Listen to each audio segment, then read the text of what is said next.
Alright guys, and welcome ulit sa panibagong live session. So our guest tonight is Pastor Shem, who is a trader sa Big Mill. Kaya naman ang ituturo sa atin is technical analysis for manual trading, lalo na sa mga gustong matuto ng manual at nag-experience na nasunugan both sa EA, AI, tapos sa dating manual trading din. So, I would like to introduce you, Pastor Shem. All right, Pastor Shem, thank you very much, and I would like to thank you sa pag-accept ng invitation. Okay. Thank you po. Thank you, Sir Roland. Good evening po sa bawat isa. At allowed na ba ako mag-share, sir? Yes po, Parang hindi pa po yata. Ayan, try okay. niyo po ulit.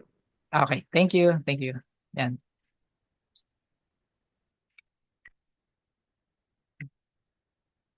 Okay, so familiar naman po kayo siguro dito sa screen na to. Ito po ang tinatawag natin na MetaTrader 4. Version 4 po ito. Yan. At dito po tayo nagpi-place ng ating mga orders manually. Dito tayo, ito yung ginagamit nating tool para makapag-place ng order, close ng orders natin. Ayan.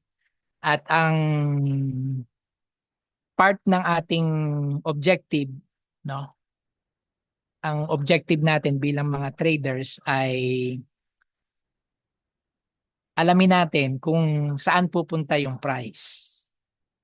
Actually, yun lang naman ang gusto nating ma-achieve given the vast sources, no? Sources. So, pwedeng yung source mo ay sa Facebook, sa grupo, sa chat group, sa news, Forex Factory, investing.com, Bloomberg, kung ano mga news ang tinitingnan nyo. Lahat yun ay ina-analyze nyo, wini-weigh in ninyo, at nasasabi nyo na dito ang direksyon ng price. Ayun. At pagka nasabi mo na yan ay pataas, ang gagawin mong order ay buy order. Tama? Dahil pag sinabi mong magbabuy ka or magpo-position ka ng buy sa isang currency pair, ang expectation mo, tataas yun. Dahil pag tumaas siya, doon ka mag-gain. At mag-incur ka ng losses kung bababa siya. Kasi nakabuy ka. Now, pagka sa analysis mo rin, kung anong skill mo, kung anong capabilities mo, at sinabi mo na bababa ang price, ang ipi-place mo na order ay sell order. Yun. At kapag ka ang market, pinababa nga niya yung price ng currency pair na yon na sinabi mo, say gold or Euro USD, USD JPY, yun ikaw ay kikita dahil nakasell ka, nag-place ka ng sell order at bumaba yung price. Mag-i-incur ka ng loss kung nakasell ka tapos tumaas yung price. Yun. Basically, yun lang ang kumbaga goal mo sa manual trading. Ano ang mga kailangan ko, ano ang mga dapat kong malaman para ma-predict. Yun yung pinakamalapit na term eh. Predict, sa Tagalog, hulaan. Yan, kung ano man gusto mong magandang pananalita doon sa ma-sense mo ang direction ng price. Ayun, yun lang naman ang kailangan mong activity. Now, meron tayong tinatawag nga na technical analysis. Ayun. At ang technical analysis is one of the methods upang matulungan ka na malaman kung saan pupunta ang price ng currency pair. Yan. So dito, sa technical analysis, meron tayong tinatawag na chart. Ito pong nakikita ninyo na nakashare sa screen, ito yung ating chart. At ang basic elements ng chart ay candlesticks. Yan ang pinaka-popular, candlesticks. May tatlong variation po kasi yan. Itong nakikita nyo, ito yung candlestick. Ang isang variation na ay ito, line chart, no? Line chart. At yung isa niyang variation is the old variation, yung simulat sa pool, yan. Ito yung tinatawag na bar chart, no? At hindi na siya naging popular kasi mas visible sa candlestick yung tinatawag na body. Yun, meron siyang hugis, yung rectangular. So, i-zoom in ko siya para makita lang natin yung mga itsura ng candlesticks. Okay, so bawat isa dyan na nakikita natin ay candlestick. So, ito, isa tong candlestick. Yan. This one is another candlestick. And this is another candlestick. At pag sinabi mong candlestick, ang ibig sabihin po niyan ay price history. Ibig sabihin, hindi lang yan iisang value ng price. Although, ang pinaka-importante dyan, no, na value is yung tinatawag na close price. Yon, saan nagtapos ang price? Ano ang pinakahuling price niya, no? At yun ay makikita natin sa tinatawag na anatomy ng candlestick. So sa anatomy ng candlestick, meron pong tinatawag na high price. Oops, mali. Malikot tong mouse ko ah.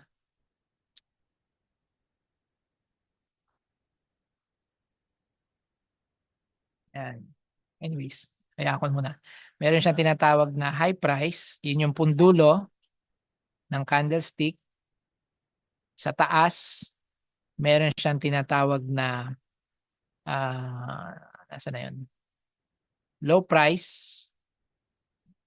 Yun, dito. Low. Yan. So, ito yung high niya. Ito yung low price. Meron siyang tinatawag na open price. Yun yung baba ng rectangular body. At meron siyang tinatawag na close price. Yun. So, sa ganitong uri ng candlestick, ito ang close price. Yun. Ibig sabihin, pag ang candlestick mo ay hollow yung kanyang body, ang open price niya ay nasa baba, malapit sa low. At ang close price niya ay nasa taas, malapit sa high. No, high price. This is the low price. Okay? So yung isang uri ng candlestick ay yung tinatawag natin na ang body ay white, no? Yan, white ang body. So meron din yang high price, meron din yang low price, kaya lang dito pareho na ang low at saka yung close price. 'Yon. So ang pagkakaiba lang nito, yung close price ay nasa mas malapit sa low or at times equal sa low. At ang open price ay yung mas malapit sa high. Okay? Yan. So ito ang open price. Yan. Okay, so dalawang variation ng candlestick. Isang nasa taas yung close, malapit sa high, at isang ang close ay malapit sa low. Okay, may tawag sa dalawang uri ng candlestick na yan. Itong candlestick na to, ang tawag sa kanya ay bullish candlestick. Itong white ang body, ang tawag sa kanya ay bearish candlestick. Okay? Bearish candlestick. So, ang ibig sabihin, pag narinig nyo, bullish ang candlestick, ang open price niya ay nasa baba ng close price. Pag bearish candlestick, ang close price ay nasa baba ng open price. Ayun. Okay? At ang importante nga dyan na tinitingnan lagi ay yung close price. Yan. Saan nagtapos ang candlestick? Yung bago na buo ang candlestick. Okay. So kung titingnan natin itong pinaka huling candlestick o na binubuo ngayon, makikita natin pabago-bago ng itsura. Kasi hindi pa tapos ang kanyang tinatawag na time frame. So ang time frame, yun yung duration para mabuo ang isang candlestick. At tayo ay nasa tinatawag na 1 minute time frame or 60 seconds. Ayun. So nakita nyo, nung matapos ang 60 seconds, nagsimula na naman siyang bumuo ng bagong candlestick. Okay? At yung bagong candlestick na yon ay nagsimula sa isang open price, nagkaroon ng high price, nagkaroon na ng low price, ngayon ay equal sa open price yung current price niya. Yan. At yan ay mangangailangan ng 60 seconds bago niya uli ma-finalize ang isang candlestick. At yung time to generate a candlestick, yun ang tawag natin doon ay time frame. So ito ay 1 minute time frame. Bawat isang candlestick dito, it took 1 minute bago siya nabuo. Ayan. So pag ikaw ay pumunta sa tinatawag na 5-minute time frame na kung saan ang isang candlestick ay kinailangan ng 5 minutes bago siya mabuo. Para mabuo mo yung 5-minute candle, kailangan mo ng 5 1-minute candle. Ayun, kasi there are 5 1-minute candles o 1 minute sa 5 minutes. Basic ano siya, mathematics. Okay? So yan. So pag lumipat tayo ng time frame, ginawa nating M5, yan, magre-reload yung ating chart. Yan. So bawat isa na ngayon dito, although parang sabihin mo, kapareho lang naman ng itsura dun sa kanina. Hindi. Laging may context ng time frame. Kaya importante kapag ikaw ay nag-a-analyze, alamin mo muna kung nasa ang time frame ka. Kasi baka makapag-analyze ka, ang na-analyze mo ay hindi mo napansin na doon ka pala sa weekly time frame. So ang ganda-ganda ng analysis mo, sabi mo ay based sa inaral mo, tataas pa yung price. Nag-intay ka na 30 minutes, 1 hour, parang hindi gumagalaw. Kasi nandun ka pala sa weekly time frame. Ibig sabihin, bago nabuo ang isang candlestick na yan, it took 1 week to create such. Okay? So yan po ang tinatawag na anatomy of the candlesticks. Pare-pareho sila ng itsura, may high, low, open, close price, pero iba't ibang duration at kailangan alam mo yung duration na yon or time frame na yon para maging sensible ang iyong analysis at expectation. Masiset mo properly ang iyong expectation. Okay. So ano yung gamit ngayon basically nitong mga candlestick? So lilipat ako sa daily time frame. Yan. So sa daily time frame, sabi nga natin sa daily time frame, it needs 24 hours bago ma-generate itong mga candlestick na to. Yan. Bakit mahalaga na tingnan ng daily time frame? Kasi yan yung nangyari for the day, trading day for this day. At mas strong ang iyong perspective, futuristic perspective, yung prediction mo, kung makikita mo kung ano ang direction, ano ang pinupwestuhan ng mga candlestick direction niya at nandun ka sa daily time frame. Yan. So paano tayo nag-predict? Ang isa sa tool na ginagawa natin is yung tinatawag na paglalagay ng trend line. Okay, trend line. So dahil may salitang line, alam natin na itong trend line ay isang linya. Isang linya na nagsasabi ng trend. Bakit mahalaga na malaman ang trend? Mahalaga na malaman ang trend kasi yun ang trending. Yun ang in. Yun ang viral. Sa mga term natin ngayon. Yun ang hot topic. Yun ang news. Kumbaga, magandang pag-usapan. Trend. At tayo, being social beings, human beings, ay nakikiuso tayo sa trend. Yan. At maganda na makiuso sa trend, 'di ba? Sino dito ang hindi nakikitrending? Ah, at ano ang iniisip mo pag ang isang tao ay hindi nakikitrending? 'Di ba? Iba rin nung, 'di ba, may social dynamics. Ganon din sa chart, no? Sa pagbabasa natin ng chart, sa pagpipredict natin kung saan pupunta ang price. We go with the trend. Dahil napakadali for us to make profit dahil sa trend. Kumbaga, kung ang daloy ng ilog ay papunta sa kaliwa, oh, huwag kang lumangoy papunta sa kanan kasi mahihirapan ka.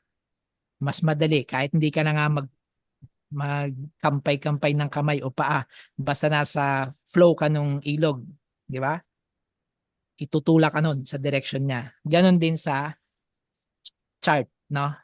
If you find the trend, go with it. Kasi hindi ka mamamali. So kung ang trend mo ay pataas, no? Kung ang trend mo ay pataas, meaning ang trend ng prices, trend ng close prices. Okay? Yung close, kasi yun ang pinaka-importante na tingnan. Ang trend ng close prices ay pataas. Ang iyong order ay laging dapat nasa buy. Tama po, nasa buy.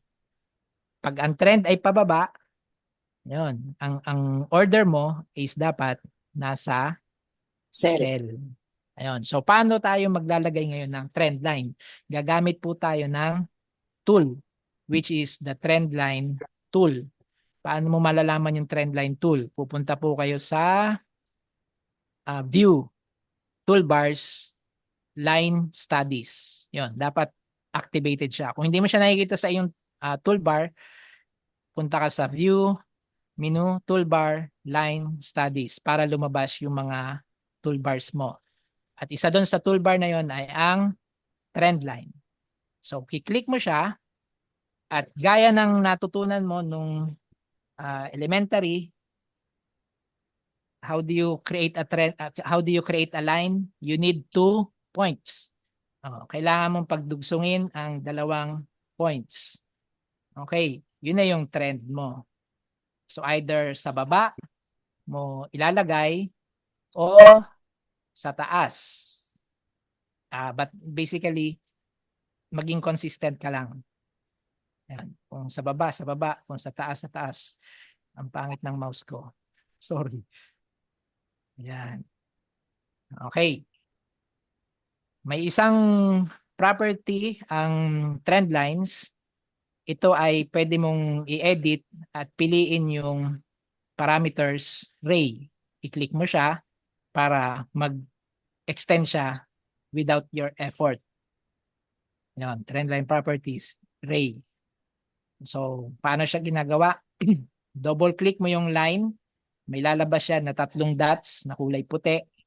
Pag lumabas yun, ibig sabihin na select mo na yung line na yon, yung object na line. I-right click mo siya, then select the trendline properties and you can edit yung kung may ray o wala, kung ano ang kanyang kulay, ano ang kapal, yan, anong itsura ng line, perforated ba siya or solid. Yan. So doon po siya makukuha. Pwede mo ring sabihin na saang time frame ko lang gustong makita itong line na to. Kasi ito nasa daily time frame tayo. Hindi ko siya gustong makita sa 1 minute chart kasi sobrang malayo na siya. Irrelevant na siya sa 1 minute chart. Yan. Okay. But for now, i-assess muna natin siya. Ayun. So once na nakita mo na yung trend, oh, at ang trend na to ay pataas. Tama? Trend line. So ang gagawin mo lang, maghahanap ka lang ng mga positions na malapit-lapit doon sa trend line. Especially dito sa baba. Pag dito sa baba, pag malapit-lapit dyan yung price, doon ka mas high probability na mag-buy, na maging successful ang buy mo. As opposed kung ikaw ay umangat na, lumayo ka na dun sa baba. Yun. So dito naman, kung ito yung magiging reference mo, it works the other way around. Pag malapit na dyan yung price, ang iyo namang order na pwede mong i-open, kahit sabihin mo na yan ay um, uptrend, no? Pero yung price mo malapit na dito sa trend line na to na ginuhit mo by joining 2 points above yung mga highs niya. Pag yan ay pinuntahan ng price, lumapit siya dyan, you can also risk on sell. Bakit?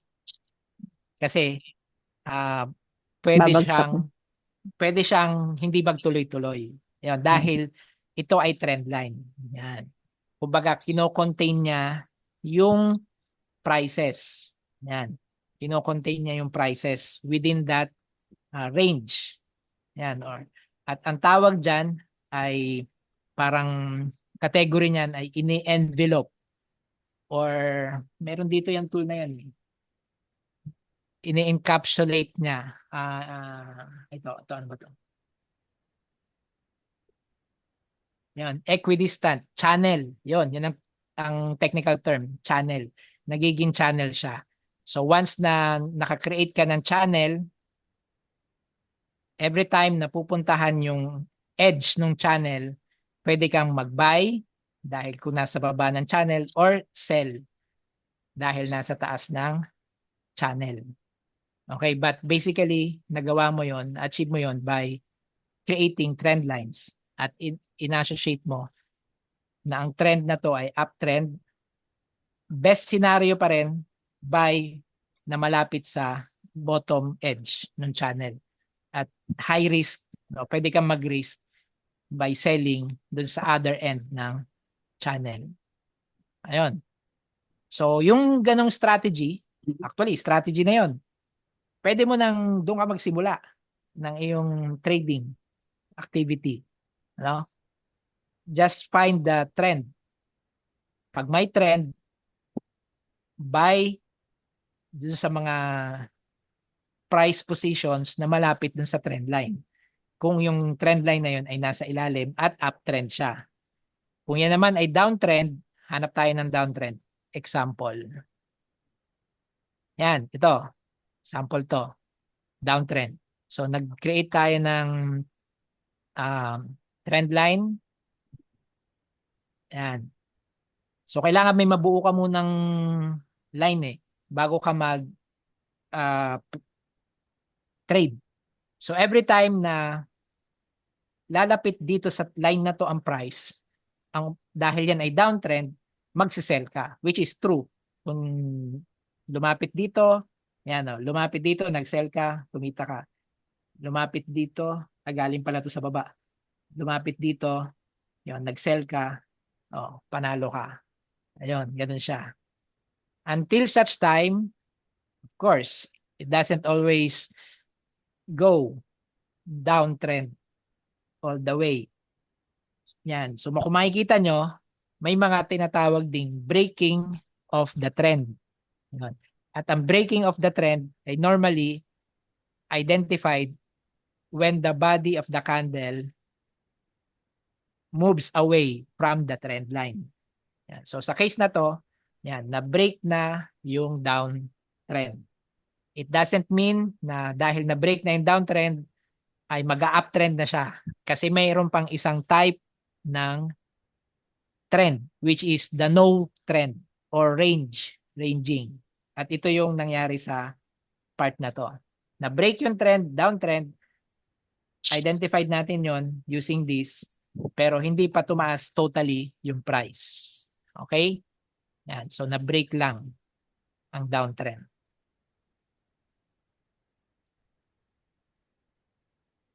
Okay. So, ang paglalagay ng trend line ay, kung makikita nyo, subjective. Bakit subjective? Ikaw ang pipili kasi kung sino yung pagdudugsungin mo. Paano kung ang pinili ko ay ito? Yan. Or ito. Yan. Di ba? Kasi before naman, hindi mo pa alam kung saan ang punta. Wala pa naman yan eh. Siguro nung binubuo pa to, ito pa lang ang meron. Or ito, yan. So ito na lang, ito yung iyong basis nung ito pa lang yung ginagawa. Tapos sabi natin, na-break na yung downtrend. Yun. So hindi na ako magsisell, mag-aantay ako. Ay, tingnan natin, tumuloy-tuloy pa rin. No? Tumuloy-tuloy pa rin. So ang paglalagay ng trend line is subjective based sa available candlesticks din na meron ka. Okay? So, it goes with practice, it goes with time. The more you practice to put trend lines, the more na may equip ka sa paglalagay niyan. So, meron bang alternative para malaman kung saan ang punta ng trend? Kasi yun ang gusto nating establish. We go with the trend para hindi mahirap mag-trade. Ang isang pinakamalapit na makakatulong sa atin to find the trend is yung tinatawag na moving average indicator. Yan. So para malaman natin makuha natin yung moving average na indicator, pupunta tayo dun sa ating navigator. Paano lumalabas yung navigator? View navigator or control N. Yan o. Pagka kinilik mo tong menu na to at naka-active na yung navigator window, mawawala siya. O, para lang siyang switch. Pag wala siya at gusto mo siyang makita, punta ka sa view navigator, lalabas siya. Yan. Or control N. Yan. Control N. Ang moving average indicator ay nandun sa indicators folder, trend folder. Yan. Moving average. So, hindi lang pala moving average ang available na trend, magbigay ng trend. Nandiyan ang average directional movement, Bollinger Bands, envelopes, the Ichimoku Kinko Hayo. Yan. Kung gusto mong medyo special ang iyong tool na ginagamit, Ichimoku Kinko Hayo. Japanese na Japanese. Gusto ko yan. Yan. Aralin mo yan. Parabolic SAR, stop and reverse, that's standard deviation. Ayan. So may mga kanya-kanyang formula po yan. May kanya-kanyang concept behind bakit sila naging trend identifier. Ang pinakasimple po ay ang moving average. Ano ibig sabihin ng moving average? Kinukuha lang niya ang history ng mga close prices at ina-average niya. So bakit may sense na kunin yung average? Yan. Kung ikaw ay isang educator, teacher, at gusto mong i-assess kung ang iyong teaching method ay applicable or maganda ang impact sa iyong mga estudyante, malalaman mo yon pagka nakita mo ang result ng kanilang exam. At makikita mo yon by taking the average. Anong average na score ng mga estudyante? Yan. So, ibig sabihin, malalaman mo kung yung mga estudyante ay majority above average or majority below average. At given that information, mag-a-adjust ka sa iyong teaching. Ganon din sa trading. Ano? Kinukuha ni moving average ang average nung historical close prices. At malalaman doon kung nasaan ang current price, current close price. Kung nasa taas ba nung average o nasa baba nung average. Anong importance nung nasa taas o nasa baba.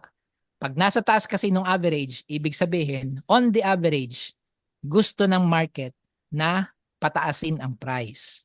Yun. Kaya naman, every time na bababa ang price sa average, opportunity mo yon to buy.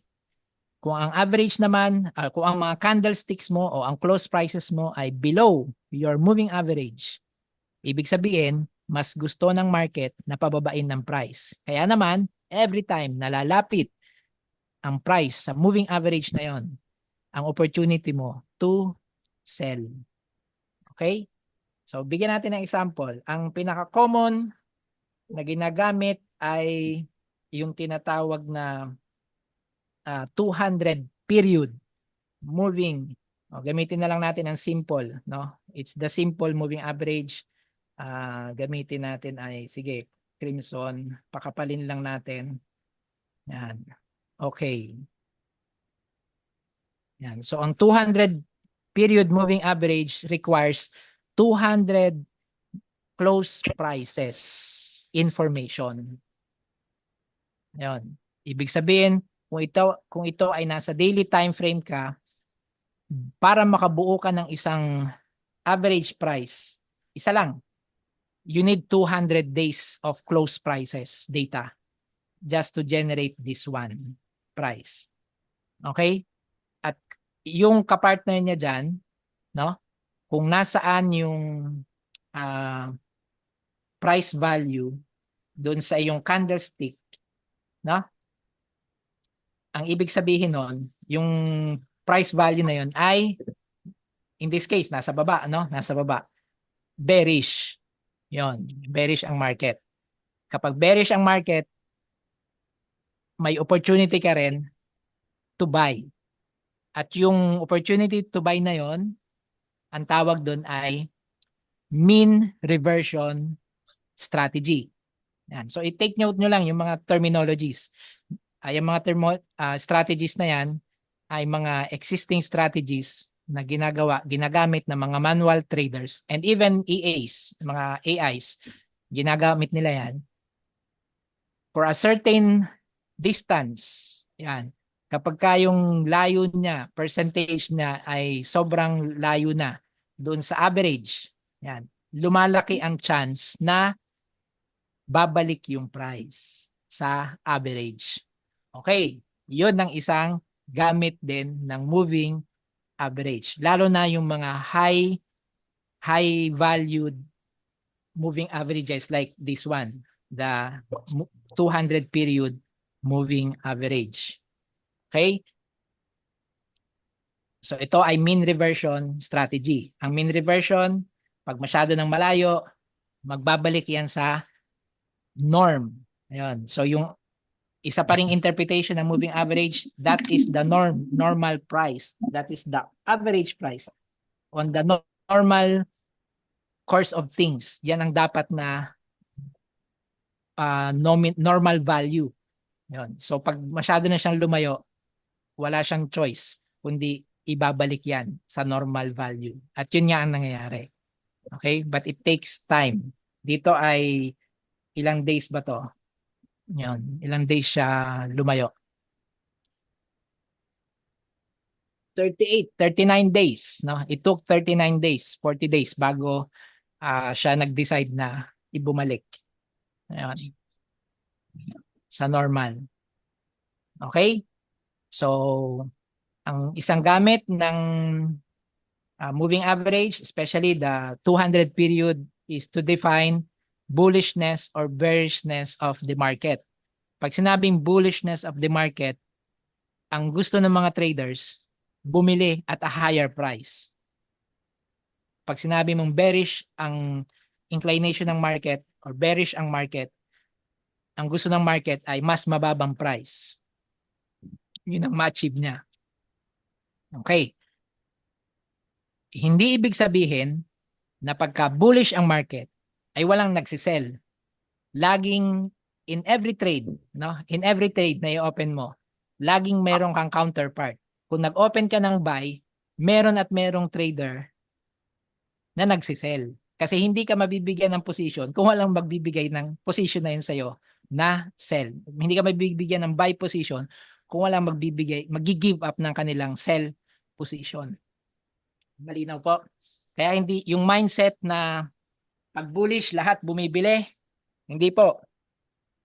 Hindi po tama 'yon.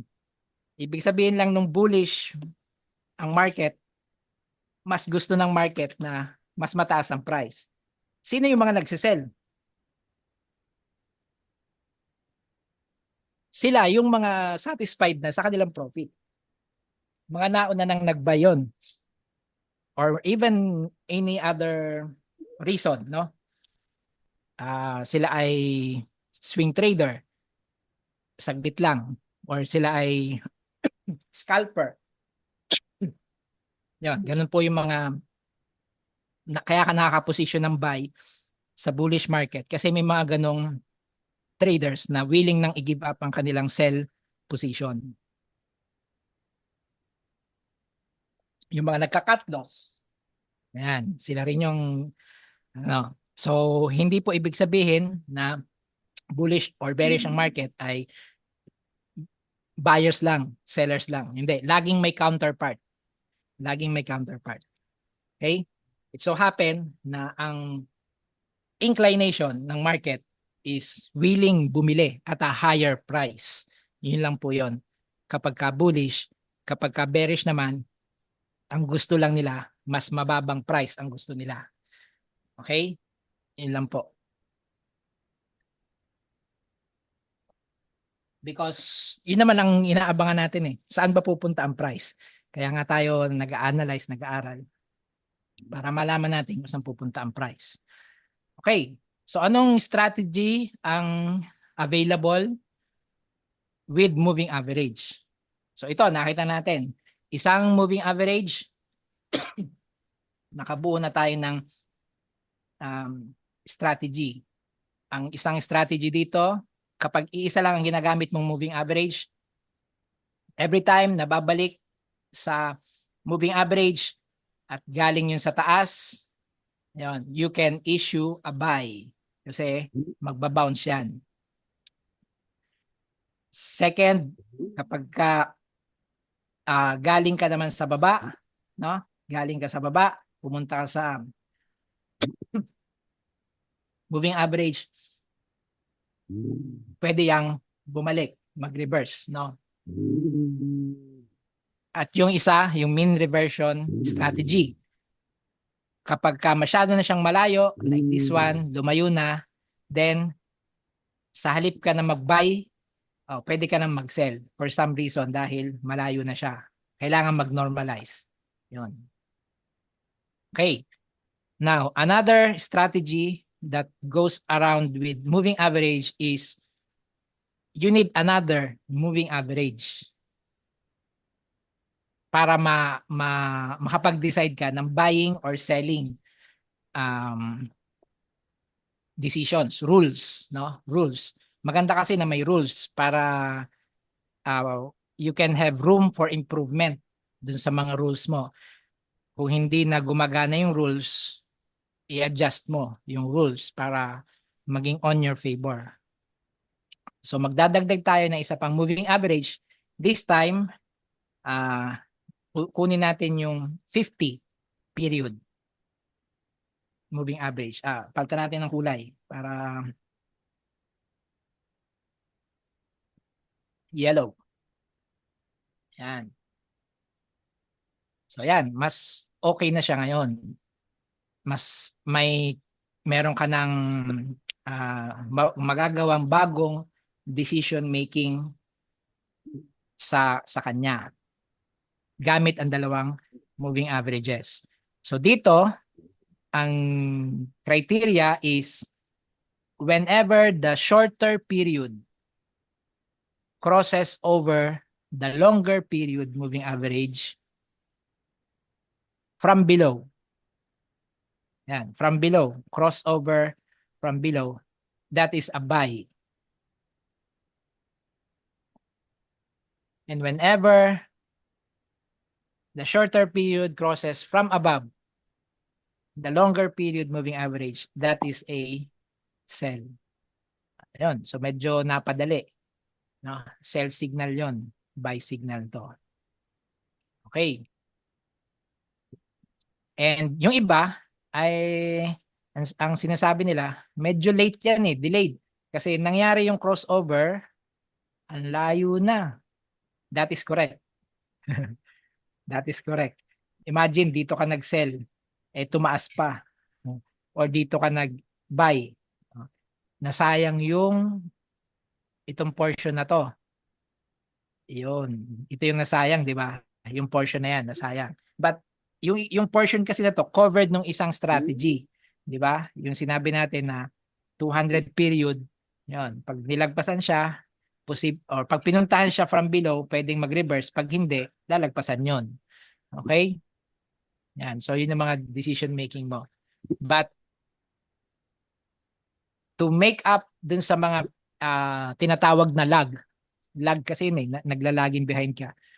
Ang isang adjustment na gagawin mo is to shorten pa the moving average. Ayun. So, paano yung pag-shorten? Okay. So, ang i-introduce ko sa inyo ay isa pang moving average strategy at ito ay naunahan lang tayo kasi nabuhay sa atin si Bill Williams. Yan. Si Alligator. Yan. So si Alligator, gumagamit siya ng tatlong moving averages at ang moving averages niya ay isang 5 period, isang 8 period at isang 13 period. Yan. 5 days, 8 days, 13 days. Yan. At tingnan natin kung ano ang kanyang itsura. Bukod doon ay naka-adjust siya ng 3, 5, 8 positions. Hindi siya yung usual positioning ng moving average. But tingnan natin. Ang 13 period ay kulay blue, ang 8 period ay kulay red, ang 5 period ay kulay lime. Okay, tingnan natin. Ayun. Mas mabilis na. Mas malapit na siya dun sa candlesticks natin. So we can delete, no? Dalisin muna natin yung dalawang moving averages, tapos na tayo doon. Let's focus dito sa bago. May questions ba? May sell or SL po ba every order? Mas maganda po na may SL para calculated nyo kung ano ang inyong losses. Nako-compute nyo. Yun. At it's a whole teaching concept yung bakit may ganong SL lagi. Yan. So for now, yun lang muna po ang direct na sagot. Okay. Pangit yung lime kasi kakulay na niya. Anyways, kita ba? Palitan ko lang yung kulay ng lime. Gawin kong yellow.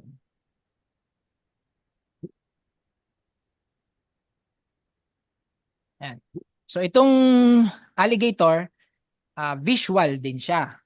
Kasi nga, ang titingnan mo lang ay kung lahat ay in order na. Ano ibig sabihin ng in order? Yung 5, 8, 13 or 13, 8, 5. Ayun. So in this case, ito yung 5, 8, 13. Yon. Once na nasa ibabaw na yung 5, nasa ibabaw na ng 8, nasa ibabaw na ng 13, then that is your buy. Yon. Dito, nag-trigger ang buy signal. At dito, pag nag-buy ka dyan, tumaas nga. Mas malapit-lapit na yan kaysa dun sa kanina na 50 and 200. Okay? Ang sunod naman ay 13, 8, 5. So whenever yon dito or dito pa sa isa candle. Hindi, dito. Mas kita dito. Yon, whenever 13 is above 5, above 8, above 5, then issue a sell. Yon. So ito yung sell mo na level. Yan. Ito yung sell na level. at nag-a-apply pa rin every time na lalapit dun sa moving average dahil nag-i-effect ito. Yan, naka-effect yan. Kumbaga, naka-on na sell bias tayo. Sell pa rin ang gagawin mo, hindi ka magbabuy. No? So parang katulad din dito, 'di ba dito yung buy, no? Ito yung buy level mo. Every time na lalapit, buy. Lalapit, buy. Lalapit, buy. Ganun siya. Lalapit, sell. 'Yon. Kasi nakababa pa. Yan. Ang okay, nakita niyo yung strategy?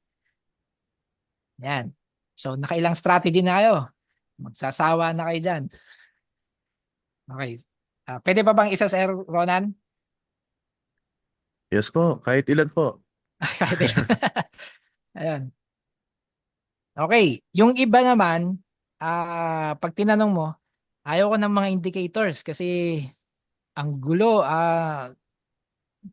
ginagawa nilang messy ang chart.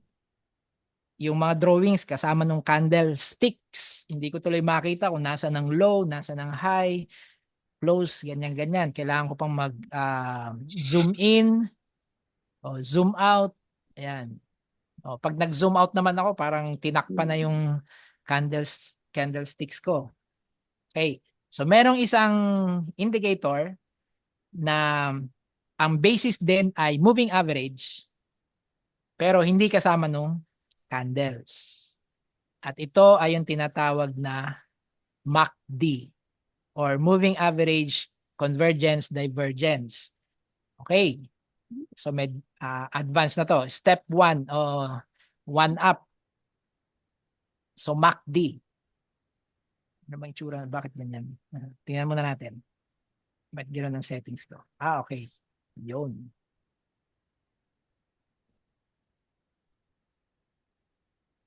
So, yung MACD opens up a new window separate from your candlesticks. Yun. Alisin na natin sa alligator. Tapos na tayo dyan. Okay. So, si MACD, ang kanyang parameters, yan, titingnan natin. Ang kanyang parameters ay gumagamit siya ng dalawang moving average. At yung moving average na yon, ang type ay exponential moving average, EMA.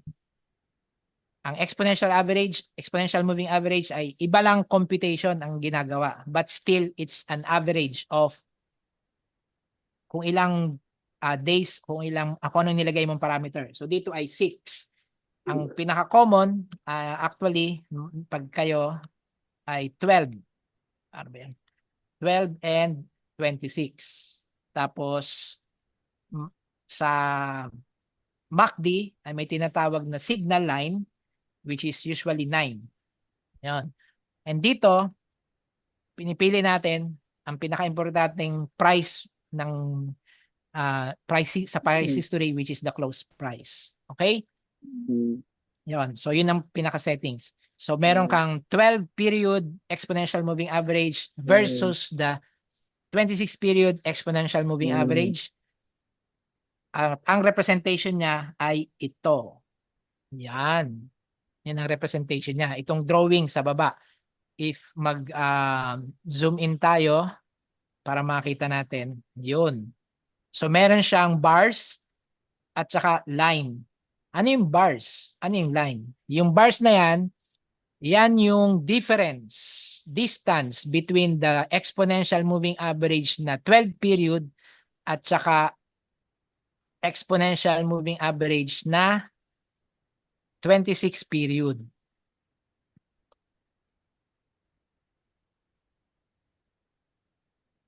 Yon. So yung distance na to, no? Yung distance na yan, nilagay yan dito. Okay? Yon. So yung mga distance na yan, ito lang yan, yung mga bars na to. Okay? Yung gaano magkalayo itong dalawang line. Yan, yung layo na yon, ito yon. At kung mapapansin nyo, logical. Genius ang nakaisip nito, ang MACD. Yan. Kasi same concept, inilipat niya, pinaganda niya yung ating chart, nilinis niya, pero nandun pa rin, na-preserve ang concept. nandun pa rin yung crossover. Saan yung crossover na yon? Yun ay yung pagka nag-zero na yung distance numipis. Ayun. So dito, sa MACD, every time na magko-crossover yung mga bars, buy yon. From below, buy. From crossover from top, sell yon. Oh, di ba? Pareho lang. Yun. Pero malinis. Malinis na yung chart mo. Wala na yung lines mo doon. Yung exponential moving average. Okay? So, yun ang strategy na ginagamit ng MACD. Buying kapag yung bars goes up from below, sell tayo if it goes down from above, zero. Ano pang strategy natin? With the advent nung signal line, no? Every time na yung signal line ay nagko-cross din sa zero, additional confirmation yon na mag-buy ka pa. Yun. So dito, yan, buy. Ito, another strong suggestion, mag-buy ka lang. Okay? Okay. Another use ng MACD, as long as yung bars mo ay above the MACD line. Ano yan? Buying opportunity. Yan. So, ibig sabihin, pwede ka palang hindi mag-antay nito. Every time na makita mo, 1, 2, 3, consistent na siya, I will buy. Pwede na ako mag-buy. Magre-risk na ako ng buy. But that is high risk, no? High risk. Ito, mas sure to. Kaysa sa dito ka nag-buy. Yan. So, every time na ibababa yung bars sa iyong signal line, sell ka doon. No? Pwede ka nang mag-sell. Inaalaw ka nang mag-sell. Lalo na kung bumaba na yung bar sa zero. Okay? Nakukuha niyo po ba yung mga strategy? Yan. Pwede namang i-replay yung video, no? Sir Ronan? Recorded naman to. Yes, recorded. Yan. Thank you po. Yan. So may tanong dito si Sir Carlo. Divergence, convergence. Ayan. At yun yung last na gamit nitong MACD. No? Na hindi mo magagawa dun sa mga moving average na kasama ng candles. Yung tinatawag na convergence and divergence concept. Paano yun ina-identify? Yan, maghanap tayo. Ito. Ito yung isa. Kita agad. Kita ko na agad kasi medyo matagal na akong nagtitingin ng mga ganito eh. Yan. So, para makita mo siya, ma-appreciate mo siya, mag-zoom up ka. Zoom out pala. Yan. Zoom out. Masyado na yata.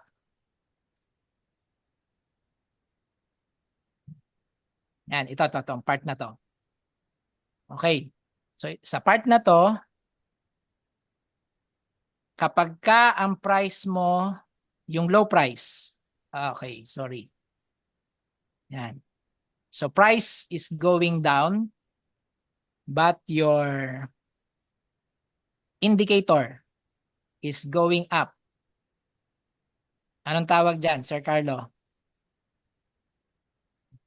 Ang tawag dyan ay bullish divergence.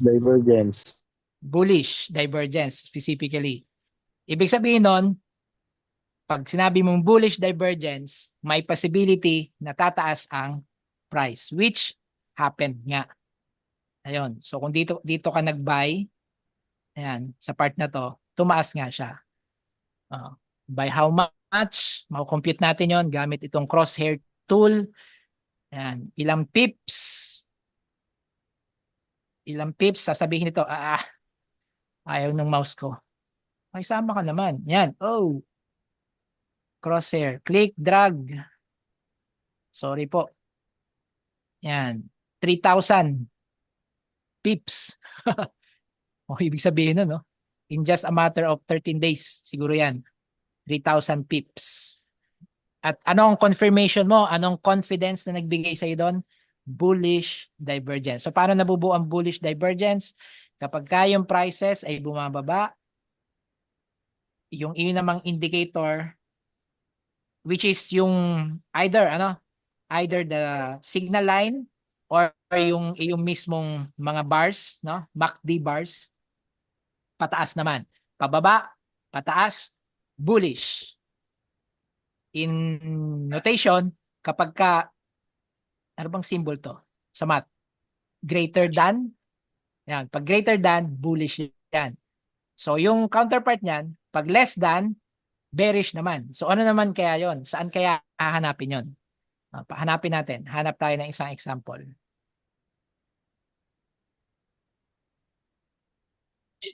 Ng bearish divergence.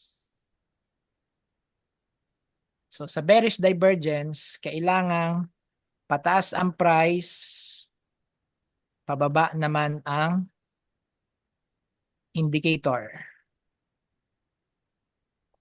Wala yata. Wala in the near. Ay, ito to. Yan, ito to. This one. Yan, pataas ang price, pababa naman ang indicator mo. Bearish divergence. Sorry. Nawala. Yun. Okay? Bearish divergence. Pag bearish divergence, you are looking for a sell. At ito yung nangyari. Sell. Pababa. Which also confirmed nito. Diba? Nag-cross from above the zero level. Bearish divergence. Oh, yun. Bearish. Sell ka. Okay? So, yung bearish at saka bearish divergence and bullish divergence, ano lang siya? Added confidence. Added confidence. When you see it, then you increase the confidence of buying or selling. Ganun lang siya. Posible ba na nakita ko ang bearish at bullish divergence pero hindi nag-buy, hindi nag-sell? Posible. Ano? Kasi pwedeng mag-range ang market even if present ang bullish or bearish divergence. Ayan. So meron pa rin caveat, no? Hindi laging nangyayari yan. At sense mo lang yon sa daming beses mo siyang ginagamit, inuulit-ulit na gamitin sa iyong trading activity. Ayun. So yun na lang muna at yun ang available sa mapag-uusapan natin sa time na to. At yan.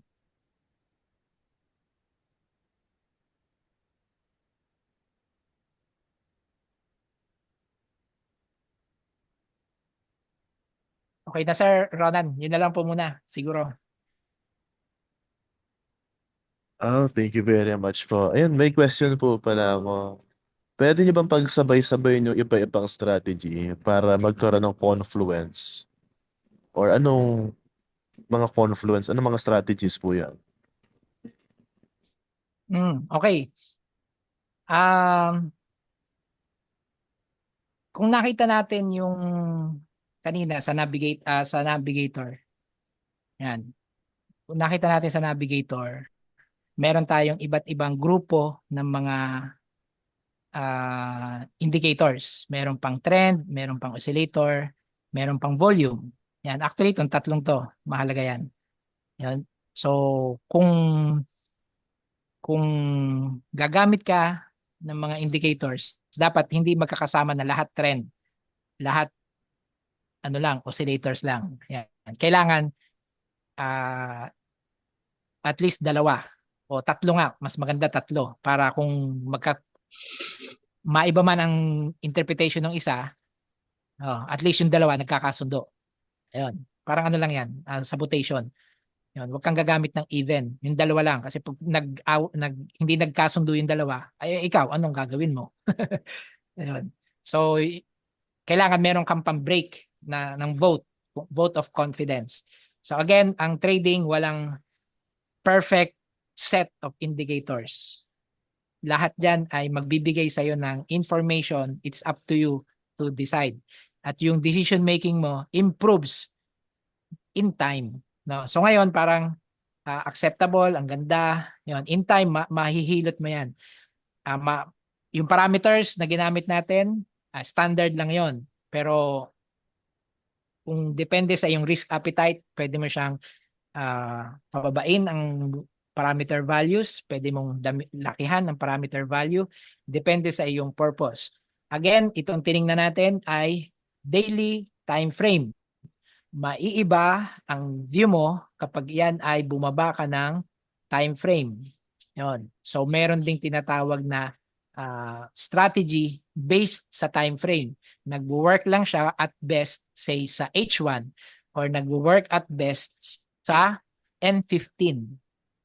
But ang parameters may be different kapag iba na ang time frame. Okay? So ang piniresent lang natin is a daily time frame. More often than not, sa daily time frame, yung mga default parameters, they work. 14 period, MACD is 12:26:9. Yes, nagwo-work yan sa daily. Pero pag bumaba ka na ng M15, even M5, yan, aggressive, baka hindi na siya nagwo-work. Yan. So yung sinabi ni Sir Ronan na confluence, yun naman talaga ang objective natin. The more na may nagkakaisa na mag-buy ka, yun ang sinasabi, you go with it. Ayun. Now, as you develop your own strategy, yung mga pinili mo na indicators sama-sama na nagsasabi sa iyo to buy and sell, yun, you can create your own rules and follow the rules na ginawa mo. Pag mas madalas na namamali ka, ibig sabihin may kailangan kang i-improve dun sa rules mo. Yung ganun lang siya, no? Hindi yung kinopya mo lang basta nakita mo piniresent nung inattendan mo sa webinar. Oh, gamitin mo na rin 'yon. Baguhin mo na yung rules mo. 'Yon, hindi siya ganoon.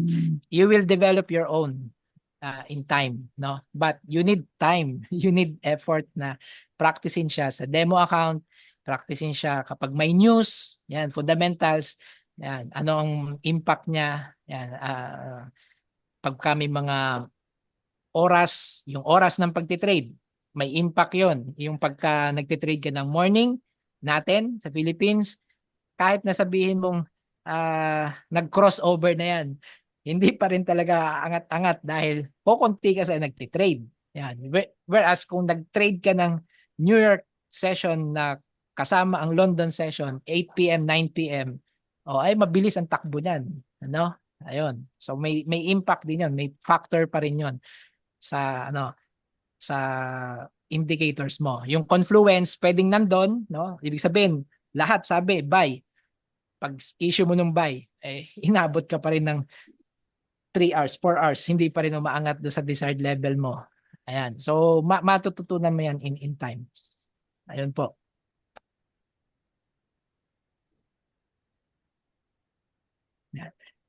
Yan, may question dito, sir. Best tandem ng indicators. Yung indicators na kaya mong basahin. Yun po ang pinaka-best na tandem ng indicators na kaya mong basahin. But, gaya ng sinabi ko, isang magbibigay sa'yo ng trend, isang magbibigay sa'yo ng volatility, isang magbibigay sa'yo ng momentum, isang magbibigay sa iyo ng strength ng trend, isang magbibigay sa iyo ng ano pa ba? Volume. 'Yon. Mag-identify ng volume nung ilan ba, gaano ba karami ang nagti-trade. Kasi baka tumataas nga ang price kukunti lang naman silang gustong magpataas ng price. Ayan. So may impact din po 'yon. At may sarili ding indicator 'yon. Ayan. Sir Ronald, pwede ba ako ano tawag dito? I-pitch ko yung webinar sa December. Sure po. Sa December 12 po, may free webinar ang Tickmill. At sa free webinar ng Tickmill na yon ay i-discuss po natin ang isang trading strategy. Yung sagot kay Pauline, no? Ano yung best tandem? Hindi ko masasabing best siya, but it's a tandem of indicators at ang time frame na gamit niya or ginagamit siya ay sa 15-minute time frame. Yan. At i-discuss po natin yon on December 12. That's a Thursday, 7 p.m. Siguro kunin na lang po natin kay Sir Ronan ang link sa sa webinar na yon. Tick meal pa rin po yon, no? At ang bawat a-attend doon ay bibigyan ng free indicators. Lahat ng ginagamit doon na indicators, you will be given free. As long as gagamitin nyo siya sa Tickmill na platform na kayo ay Tickmill ang account niyo. No? Although naka-insure naman yon, hindi nyo siya talaga magagamit sa ibang broker. Hindi nyo siya magagamit sa ibang broker account ninyo. Ayan.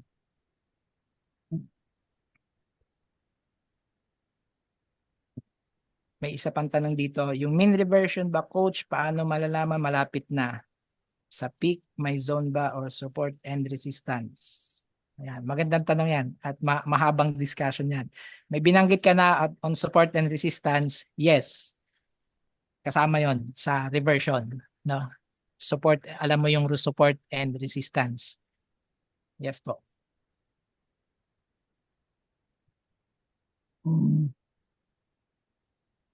Ano ang gamit na indicators? Yeah, Ma'am Folin, sa December 12 po, kung makaka-attend kayo, i-present po namin in full yung indicators. Sabi ko nga, libre yon, makukuha niyo yon basta umattend kayo at magagamit nyo lang sa Tickmill account.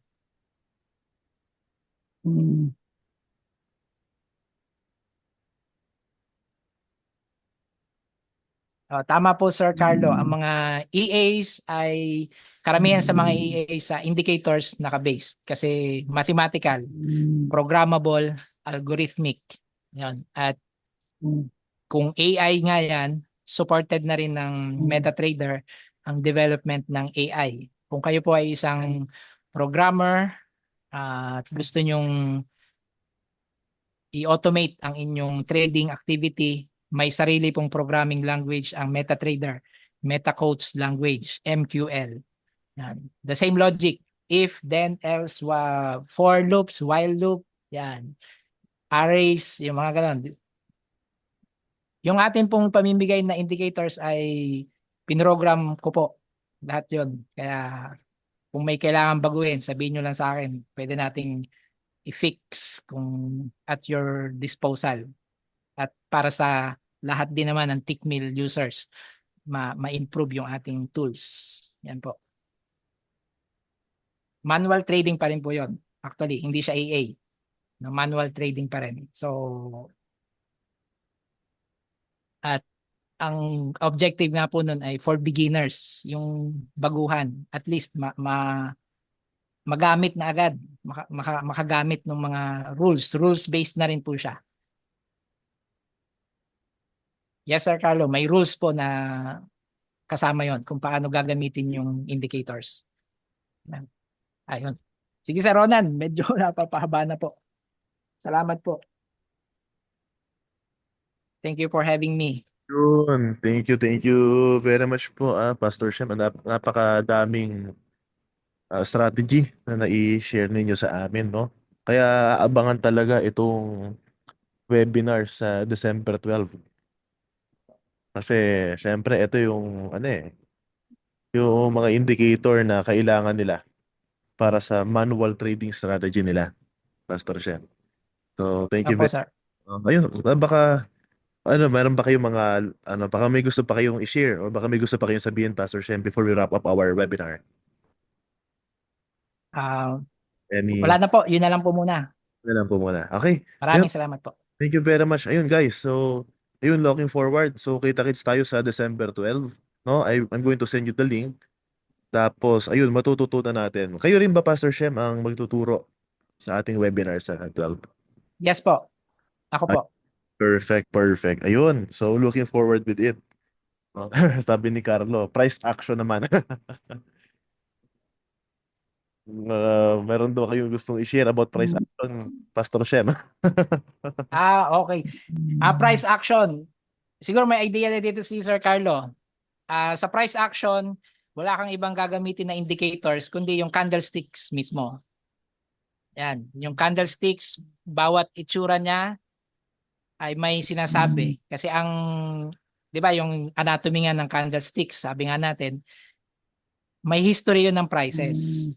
Yon, yung from opening to closing at nakita nyo naman, gumagalaw siya, up, down, up, down. So, yung finality na nagtapos yung time frame na yon, yung duration na yon, may sinasabi sa mga nagtitrade during that time. Kung ang body ay makapal, mahaba, or manipis, ayan, may sinasabi yon about the buyers and sellers, yung psychology of the buyers and sellers. Yun po. So that is called yung price action. At may maraming yun ang gusto lang na tingnan kasi nga ang preference nila wala masyadong ibang magdi-dictate. Yung price itself will dictate. Yan. And it's a different field. Kumbaga, it's a different field on its entirely on its own. At may mga nandyan ang SMC, ICT, malalaking grupo yan, no? Candle CRT, Candle Range Theory, maraming grupo ng uh, traders na ginagamit yon. Yun lang tinitingnan nila. Candlesticks, patterns, and all. Yan. Ayun. Sabi ni DJ, parang gagawa po ng Christmas Station ID for Take Meal si Pastor Shem. Thanks po for today. Grabe, no? Napaka-solid. Thank you very much po, Pastor Shem, for bringing a lot of values and wisdom here in our webinar. So, again, looking forward to join the webinar this upcoming December 12. So, ayun, kita-kits po tayo. So, I'm really excited for it, Pastor Shem. So, ayun lang po, Pastor Shem, thank you very much. At yun din, guys, thank you very much din sa pagsubaybay dito sa ating special training with our Pastor Shem. So, ayun, that's all. Yun, good night everyone. Pwede ba, ano po, last na lang pala, pwede picture taking tayo together? May I request everyone to turn on their camera para makapag-picture tayo lahat? Okay. Alright, ayun, sorry, sino pa ba? Yun, si Miss Jen. Si Edson, no? Okay. Sino pa ba? Baka may gusto pong humapol. And then, if wala na, sige, picture na lang tayo together in the count of three. 3, 2, tapos may 3, 2, 1.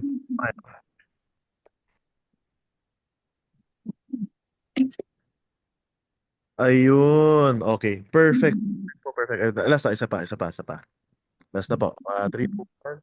Smile. Okay. Thank you very much again, Pastor Shem. Ayun, thank you guys for tuning in sa ating special session. Ayun, Miss Jen, thank you. Buti nakahabol kayo sa ating live session. Ayun, all right. So, good night everyone.